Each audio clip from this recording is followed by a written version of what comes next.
Book 7, Chapter 5, Episode 5. Reunion 3. "We're ready for you," a new maid announced as she came to the room.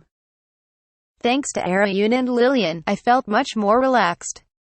It was finally time to see the Jamil family. "Let's get going." We followed the maid. She seemed to be a cat beastkin, and her beautiful, furry tail waved around in front of my face.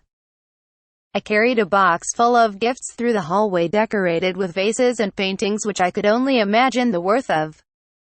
"Here we are," the maid said and stopped outside a white door, looking to us to see if we were ready. When we showed that we were, she pushed the door open. "Welcome, Ryoma," Elise said the moment she saw me. The room had a large window that let plentiful sunlight in. Elise was waving to me, surrounded by tons of house plants. She sounded as friendly as ever, much to my delight. But because of that, I completely forgot all the proper formalities. Thankfully that was only for a moment, but it didn't matter. "We're glad you're here. Let's skip all the stuffy formalities. Come, have a seat," Duke Reinhardt said. He was standing next to Elise. "You heard him, Master Raya," Serge said with a chuckle. "Let's go." "Right," I said. It seemed that all my practice was for nothing. "I'm glad I get to see you again." "We're glad to see you too," said Elise. "We know from your letters that you've been in good health, but it's best when you get to see someone in person. I worried about whether you've been handling life in the city well," said Reinhardt. "Serge, Pioro, and many others have been helping me." The conversation began amicably. Reinhardt and Elise greeted Serge and Pioro as well. The maids prepared our tea and tea cakes in the meantime, then left the five of us alone. "This tea is delicious," I remarked. "I'm glad you like it," Elise said.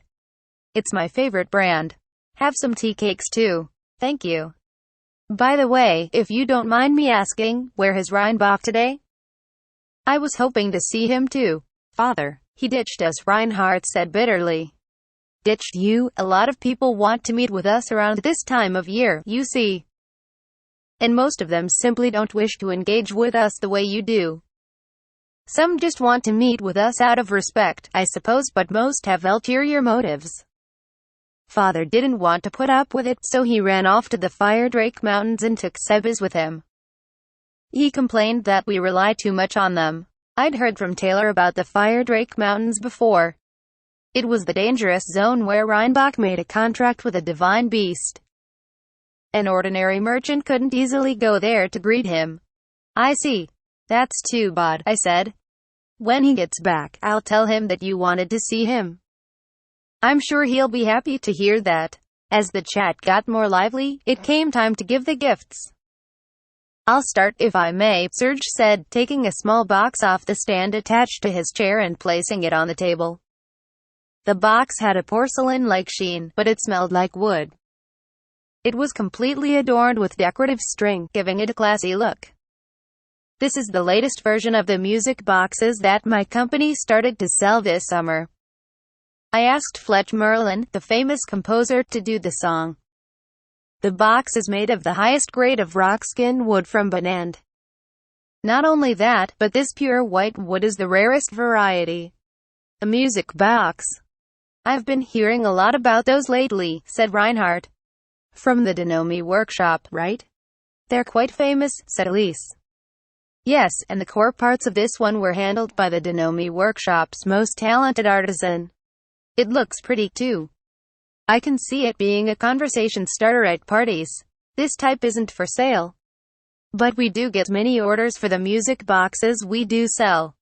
There are music box museums in Japan too, so maybe some people got fanatical about these things." Next was Pioro. After a brief preamble, he took out a box that I was surprised to see. "This is chocolate made from cacao from Blue One Art. I bought chocolate every time I craved some in my past life, but this was my first time seeing it in this world." Pioro went on about how he got good beans for this and it was the best chocolate in years, but I didn't care. I had every intention of asking Pioro if I could buy some later. Then it was finally my turn.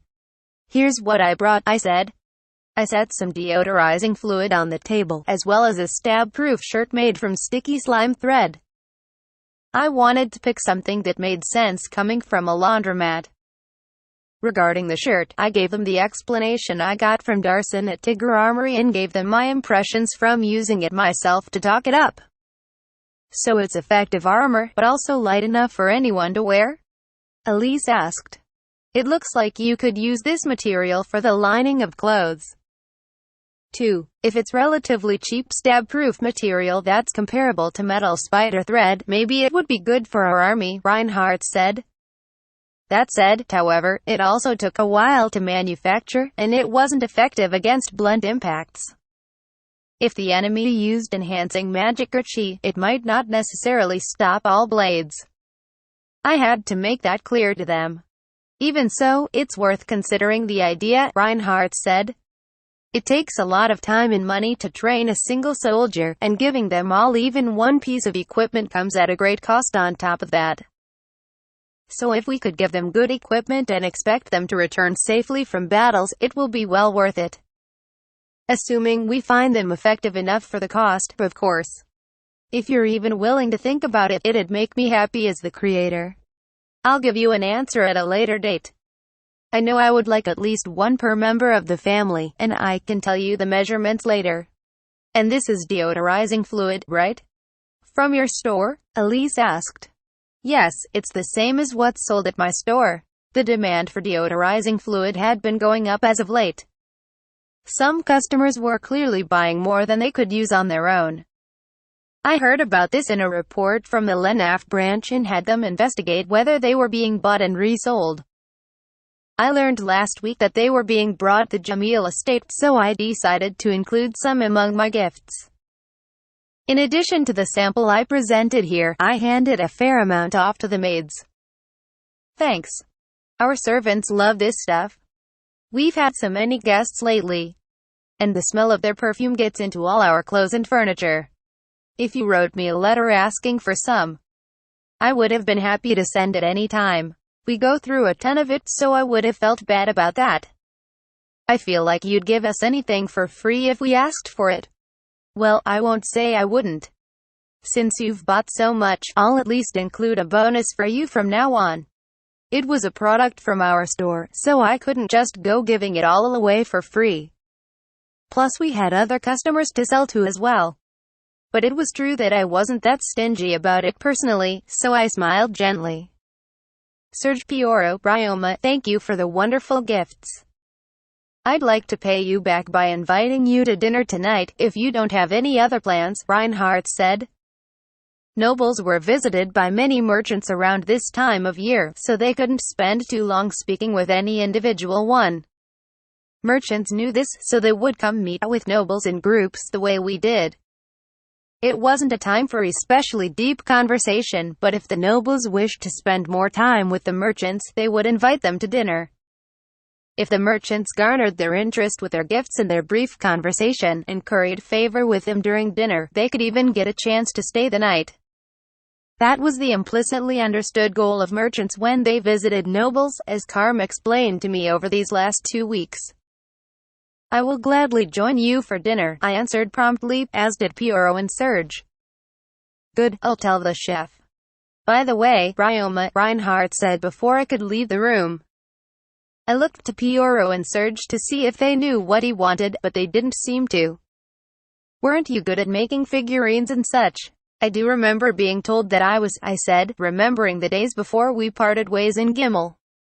And you can make statues of the gods too? I do that sometimes. Do you need divine statues? Yes. We need statues of Luludia, Kufo, and Williries. They should be human-sized, or a little bigger than that. We can pay 10 small gold coins per statue. Could you do that for us? I see. Are they for the wedding? Luludia had dominion over love, i.e. human relationships, while Kufo had dominion over life, and Williries dominion over the land. They blessed the health of couples and the birth of new life, so they were prayed to during weddings. Exactly, said Reinhardt. I'm sure you've heard about it already, but we'll be using these grounds to hold a wedding. The bride is a girl who's worked hard for our family for a long time, said Elise. She wasn't even going to have a ceremony herself, was she? Right. I'd heard about this from Arayun in the waiting room. There was a maid who had been serving the Jamil family for a long time and took her job seriously, garnering everyone's trust. But she was so focused on her job that she'd never had a relationship, and she was starting to grow older. That's what everyone thought, at least, but last month she suddenly announced that she had gotten engaged. However, her only friends were servants at this estate. Their schedules were arranged such that they couldn't all make it to a wedding without causing trouble for the Jamil family. She could have instead put the expenses of the wedding toward future savings and gotten married anyway, but she insisted on a wedding.